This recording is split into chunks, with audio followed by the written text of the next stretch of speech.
Let's talk conspiracy for a sec. I've been taking in this stuff, especially the dark aspects of it, like understanding, since 9/11 and, how it was an inside job and the spiritual wickedness in high places I spoke about in my last podcast. I've done one other one. This is my second one. I've kept a lid on this stuff that I've been taking in for like 15 years. Now, the past couple of years or so, especially since Corona, it's been a lot more mainstream and normalized. And that's not always good because there's so much internet troll fake conspiracies out there now that you don't even want to try to look into it anymore, because it's overwhelming. And we live in an information digital age right now, and man, there's so much stuff out there, and it's almost impossible to filter it all. I think it's important right now to anchor back in light, and it's cool that we could talk about it openly now. 5 years ago, you couldn't talk about this stuff without getting scrutinized and ridiculed, and and I'm not gonna lie, I let that hold me back a lot. I'm not gonna do that no more. This is a time where people are waking up into who they actually are and who they've always wanted to be, but fear and basically brainwashing of a conditioning and programming system. I mean, it conditions and programs us to just not ask the right questions, to stay stuck in that hamster wheel of life, to work that 9-to-5 corporate job and just give up your power, and your sovereignty, our sovereignty. And I'm all about liberating self and waking up to that truth. I still have a 9-to-5 right now, and I'm in between two different jobs, and I've had some time to just sit back with myself and pull back and see that, everybody knows that there's a sad state of affairs that need to be dealt with in the world. Anywhere from government to, spiritual wickedness, corporations that run the world. It's not really government ran world, it's a corporate world, especially since Corona. Corona proved that when all these small businesses went down and only the giant corporations succeeded, and the whole infrastructure with 5G. Remember how when we first went under Corona, everybody stay inside, put masks on, isolate. They don't teach you the real shit about go outside, be in the sunlight, be in nature, be in unity with people, because that's how you build your immune system. No, they were telling you the opposite, and they want us to be sheeple.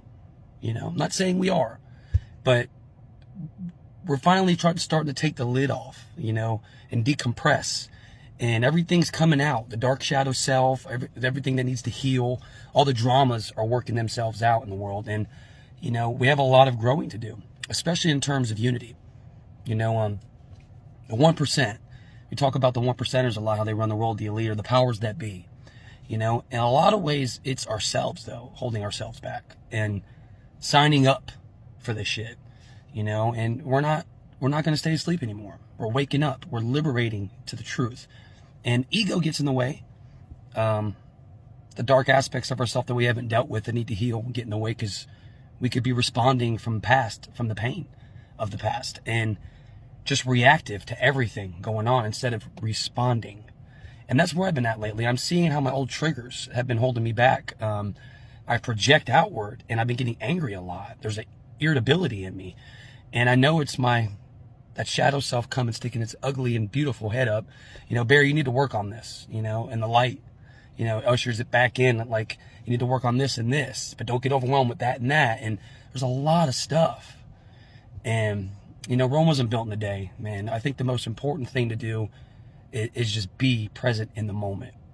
Do I always know how to do that? No, because I get carried away in my own head, my own shit. Sometimes I feel like I'm fitting a square peg in a round hole. I heard that a lot in like recovery talk and stuff like that. And that resonates a certain truth to it. We don't have to stay stuck in the old system, the old paradigm. We could shift over into a higher understanding and just kind of be neutral. Look at the dark aspects and the light aspects and see there's fakeness both ways, but there's also realness both ways. We can't truly be in the light unless we have an understanding of the darkness. Vice versa, we can't truly know happiness unless we know sadness. And I think that some of the bad things we go through are necessary for growth. I can't truly understand my progress unless I have an understanding of the struggles I've went through.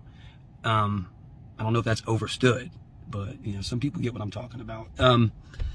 So yeah, I mean, there could be no progress without struggle, and I get that. But a lot of us are forgetting the importance of coming together in unity, building a community, and stop depending on the system that's so corrupt and wants to keep us just pressed all the way down to no identity. It's a loss of identity really with the world, and people are just desperate to find their own identity. I could see that even myself, but we're so fractured and fragmented. And I think what's important is to heal, to come together as a whole, not just self, but everybody. We only move forward. And I don't know how much truth is to this ascension thing. I think it hits home with me, but I think it's more about consciousness. We're ascending in consciousness. We're understanding vibrations, frequency, energy, like Tesla talks about. When he talked about how, you want to understand like time travel, for instance, don't think about light speed, think about energy, vibration, and frequency, and you'll instantaneously be there. So if there are aliens, that's what they're doing. They're not traveling from a billion light years away. They're instantaneously getting here. If they exist. I'm just saying, that's what my mind tells me. But it's a state of being.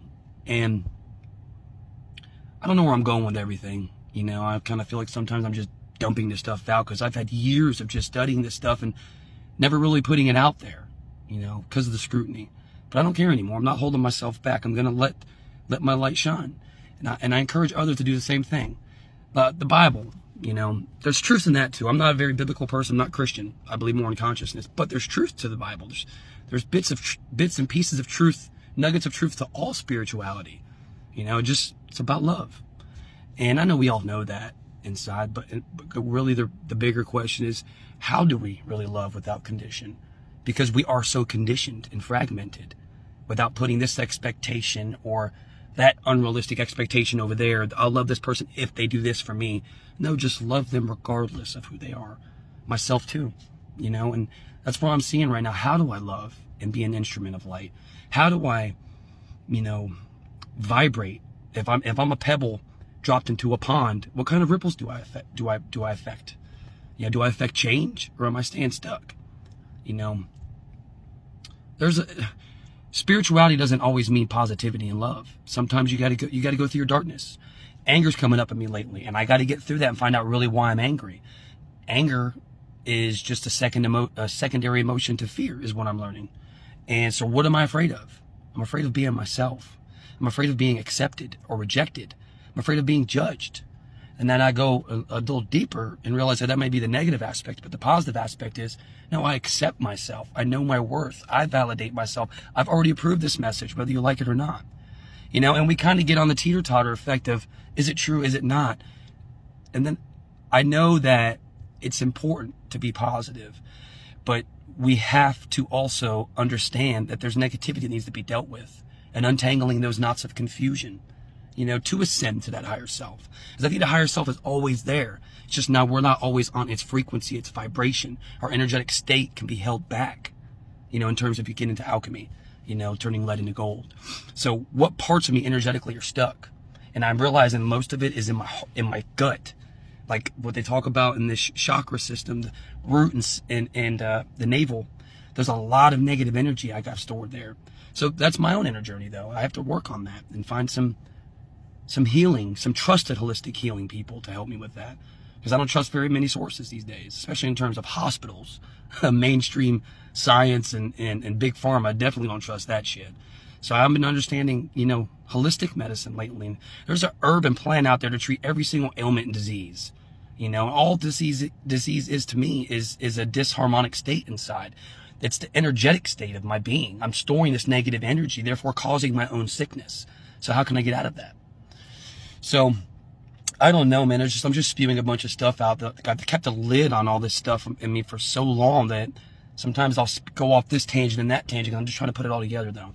It's time for the light to come out, mine and everybody's. Let your light so shine, and never let it darken or dimmer. Never let it go dim or illumination. I don't always know how to hold the light. Like I said, anger comes up in me. But I do know that I'm trying, and it's not all about me. It's about all of us together in unity. That 1% that we know is like power play and shit and the smoke